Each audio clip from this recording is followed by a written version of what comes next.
pwede sa Aqua. Meron silang magazine na ginawa dun sa Bataan at ginagamit pala talaga ito sa Aqua. Eh ako natuklasan ko. Abi, ginamit ko. Ang ganda yun, ginagamit ko sa Aqua. Alam niyo po ano ang magbibigay sa ako nito? Gusto lang. Number 1, survival rate. Ang taas. Survival rate ang taas.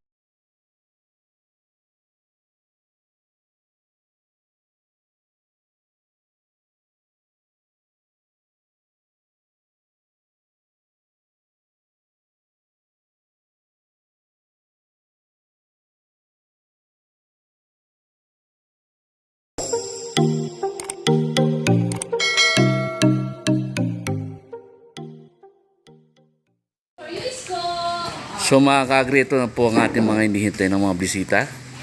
So ayan po sila.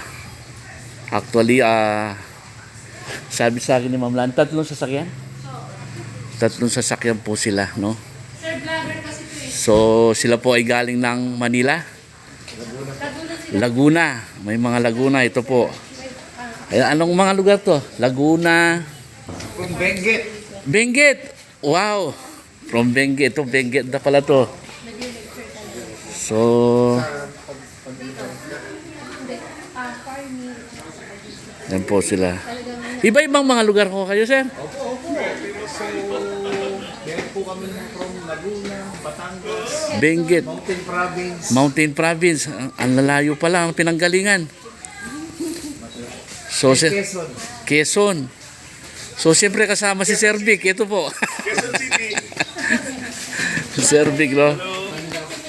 At ako namangha at ang lalayo nyo pala ang pinanggalingan. Kami naman po ay mga taga-card naman ay Center for Agriculture Development. And then, sila naman po yung aming mga kasama, mga gusto Sabot.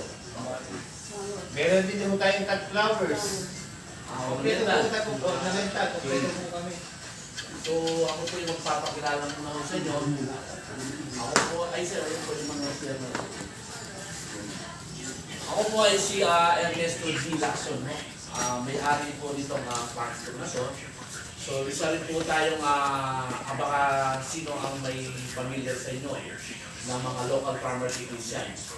Ako po ay isang local farmer technician ng Region 3. So, tayo po ay naging Pangulo. So, trabaho po natin sa Department of Agriculture ay para gumabay sa ating mga magsasaka, especially sa larangan ng palay ng rice. So, tayo rin po ay tuturo sa larangan po ng aqua. So, tayo po ay nag-aalaga ng hipon, bangus, at saka tilapia. So, ang tawag po dyan ay polyculture farming. Actually po, meron po tayo kasalukuyan mo dyan. Yung hipon po natin ay for harvest na. Before dumating yung baka, ay nakapag-parcel naman po tayo.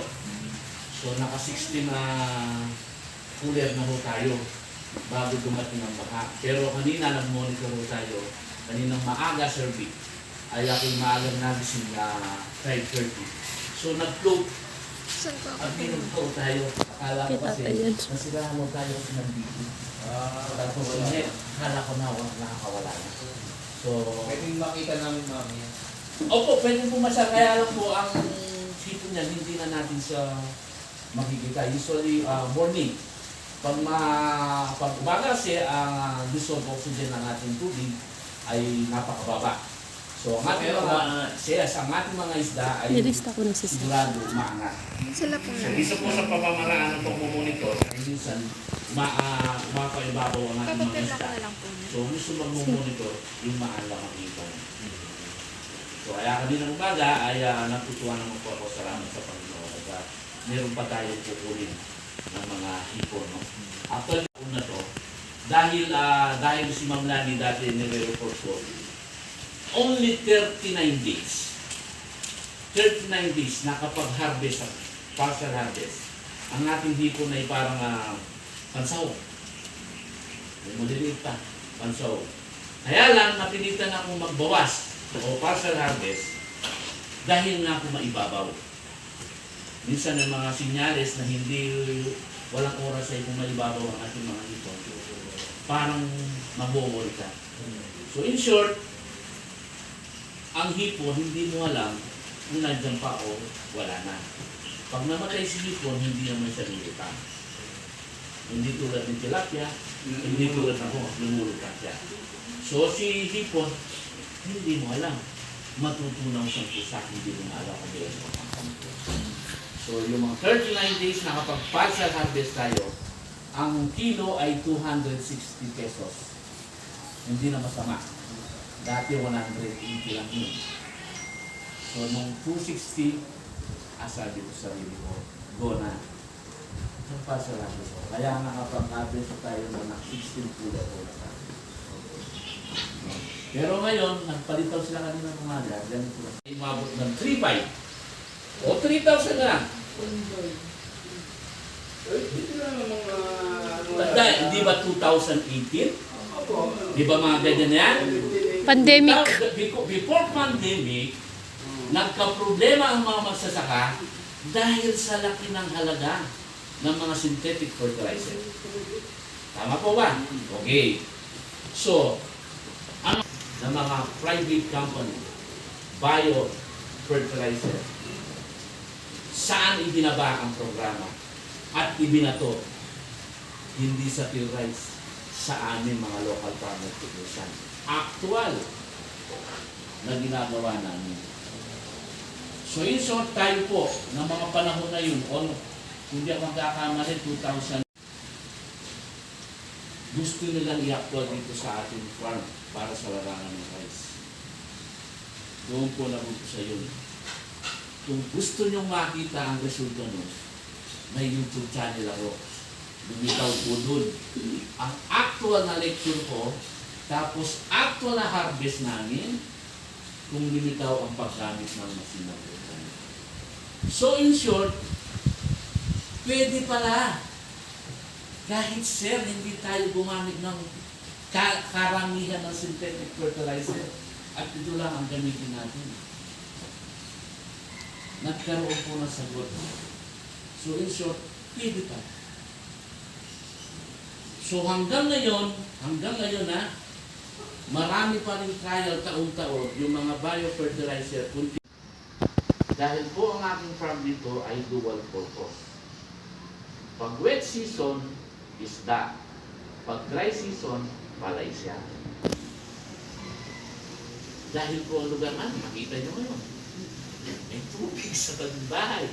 So in short, kalaban po namin. Hindi kami makakapagtanim. Anong gagawin ko? Dinevelop ko ng pispa ng aking palayan. Nilagyan ko ng perimeter deck ang 4 na hektarya. Para pagdating ng wet season, kung may tubig, maglalagay ako ng isda. So na-picture din po tayo sa ating business. Sabi po, sino nanonood ng YouTube dyan? Na-picture po tayo dun. Yung dual purpose po natin.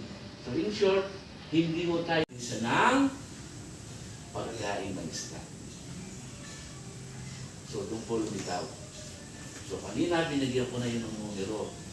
So, in short, kung may hipon ka, hipon pa lang yun. Wala pa si tilapia. Wala pa si bangus. Diba? Kasi, polyculture ang ating finance. So, balik ulit tayo sa palay po. So, dumating po noong 2022, nagkaroon ng resulta, lumitaw nga po ang masinan sa palay, okay naman. Sa kagandahan nga po, dahil ini-spray ko siya, nakatulas ako. Bakit may lumitaw na ano? Tawag dito. Gumot. So sabi ko, bakit? Ang kapal. So sabi ko sa sarili ko lang, ayaw ko. Mapakakinabahan. Pwede sa aqua. Meron silang magazine na ginawa dun sa Bataan at ginagamit pala talaga ito sa aqua. Ako natuklasan ko. Abay, ginamit ko. Ang ganda yun, ginagamit ko sa akin. Alam niyo po ano ang magbibigay sa ako nito? Gusto lang. Number 1, survival rate. Ang taas. Survival rate ang taas. Araw, o estimate mo pag naglalampreno sa palay. Bago pa makapagtanim. Yes, baka makapagaling. Basta, yun na yung isang siyempre sa araro, basag, balasaw, patay. Yes, di ba? Pagbigyan natin ng ideya.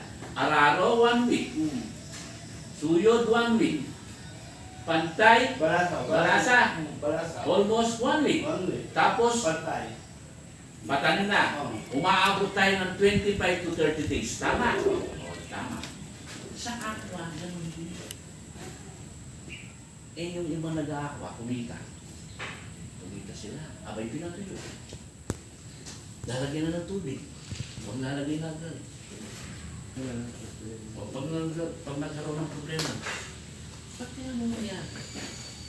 Hindi nila alam, kung puti na kumita, hindi na sinusunod. Dapat sundin mo. Bakit? Kasi ang pan magkakaroon din ng toxic. Ang pupo ni isda, hindi nag-evaporate, ano mangyayari? Siya ay magiging Carbon... lason! Carbon monoxide. Yes! Oo. Magiging lason siya. Paano mabubuhay si isda? Hahanapin mo ngayon survival rate mo, marami. Hindi ka naman sumunod sa pan preparation. Eh, pag nag-pan preparation ka, naglagay kang ganito. Sample. Ito ulit kayo. Pag alam mo ang damo, umusbong, anong sign ng lupa? Mataba. Mataba! Mataba. Sir, nakikita mo? Bakit may makulay? Klase yun, dun daw mo pa, display ko pa yata yun eh. Damo yan, sir. Oo. Totally ano yan, wala. Nag-pan preparation ako almost 1 month, mga 28 days. Umusbong yan, sir, tumubo. Umubo yan. Ang problema dyan, ang ganda pa yung technology ko yan, hayaan nyo. Okay pa ako dyan. Balik ko tayo sa mga sa dagat. Ang isla, may pinagsusuotan.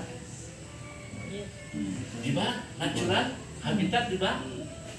O pag may ganyan, mamamalagi ang isda dyan. So, ibig sabihin namumuhay sila ng sa sarili lang. Natural. Natural. Hayaan mo lang siya. O ngayon, aalisin natin yan. Kapag mag-harvest na tayo ng bangus at tilapia, alisin na yan. Kakat na yan. Alisin na yan kasi maglalambag na tayo eh. Sabihin, nandun pa rin yung ecosystem. Yes, sir! Kaya Dapat mo alisin yun. ang survival rate mataas. Mataas! Natural eh. Natural, sir. Yun, okay. So dahil sa natural, tapos, sa ibang mga pamamaraan sa aqua, bibigyan ko kayo ng ibang, sino na